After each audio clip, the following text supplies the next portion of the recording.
تازہ ترین ویڈیوز کے لیے چینل کو سبسکرائب کر کے بیل آئیکن اور آل نوٹیفیکیشن پر کلک کریں تاکہ آپ کو ملے ہر اپڈیٹ سب سے پہلے۔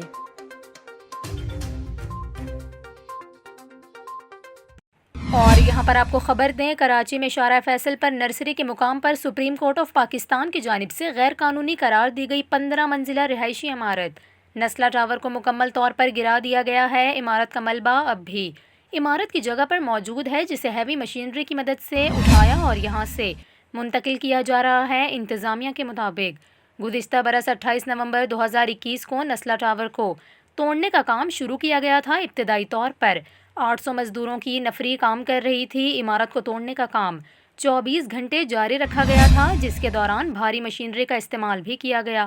آخری دنوں میں مزدوروں کی تعداد کو کم کر دیا گیا تھا اور 40 سے 50 مزدوروں نے ان دنوں میں عمارت کو گرانے کا کام 5 ہیوی مشینوں کی مدد سے انجام دیا۔ واضح ہے کہ سپریم کورٹ کراچی رجسٹری میں جسٹس گلزار احمد نے جون 2021 میں نسلہ ٹاور کو غیر قانونی قرار دیتے ہوئے گرانے کا حکم دیا تھا۔ عدالت عظمیٰ کی جانب سے نسلہ ٹاور کے بلڈر اور رہائشی افراد کی جانب سے دائر کی گئی تمام درخواستیں مسترد کر دی گئی تھیں۔